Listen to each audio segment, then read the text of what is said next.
So actually, roof structure is a perfect example of how force and equilibrium work together in construction. The roof panels exert a downward force due to their weight, while the supporting steel frame and walls provide reaction force to counteract it. This force ensures the roof stays stable and functional. In statics, these are called static forces. They keep the structure in equilibrium, meaning it doesn't move or deform. Moments, on the other hand, the rotational effect caused by this force, and they help us to understand how loads are distributed across the steel frame. To analyze this system, we use static principles like free body diagram, rigid body equilibrium, and center of gravity.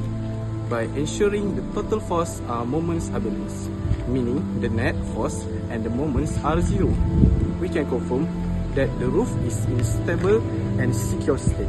This analysis helps us understand how the roof withstands its own weight. And external loads, showcasing the importance of statics in designing safe and reliable structures.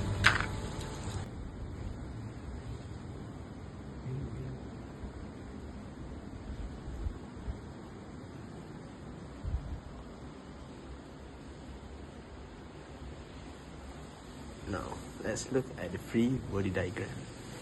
First, we have the way of the polycarbonate sheet acting downward, while on the right side of the structure, we have two pins. As the pin is fixed against the wall, we have one vertical and one horizontal force acting upon the structure.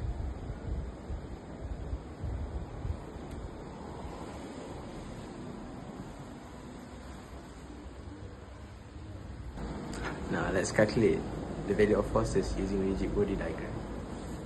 First, we list down all the forces and all the length of each part of the structures.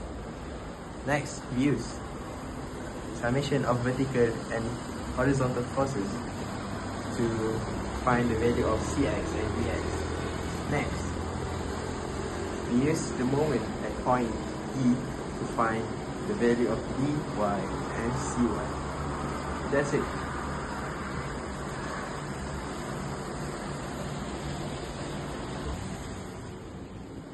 As the whole structure is in equilibrium, it remains static, but if any of the forces undergoes changes and exceed the force limit due to external forces or external factors, the awning might collapse.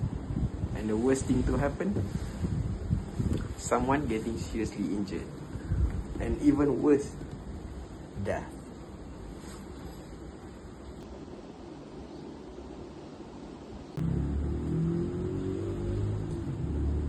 Nazmi, are you there? After thorough examination of your body and also the centroid of the awning, we discovered that the centroid was located at this location. But doctor, how do you find the centroid? It's easy.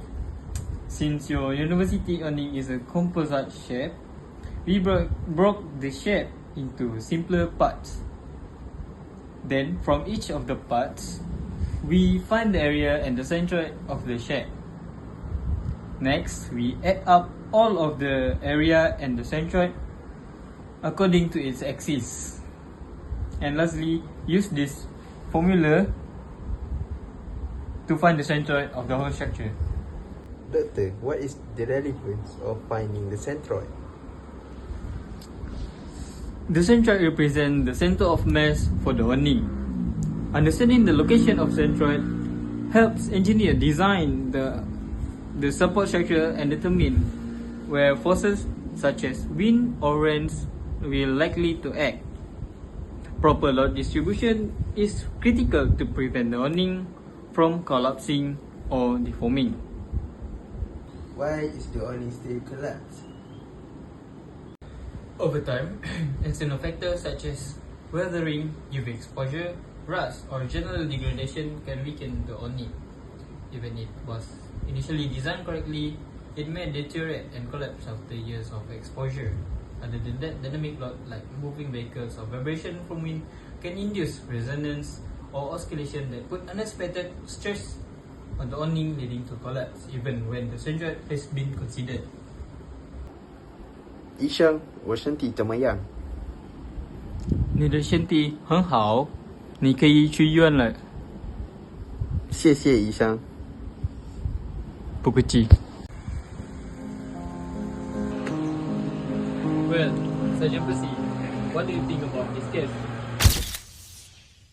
Well, actually, After a thorough examination of the centroid, FBD, and the rigid body, we can conclude that the awning fall due to exceeding the weight limit. This is due to external forces such as rust. It is very unlikely to occur, but sadly our victim injured by this awning.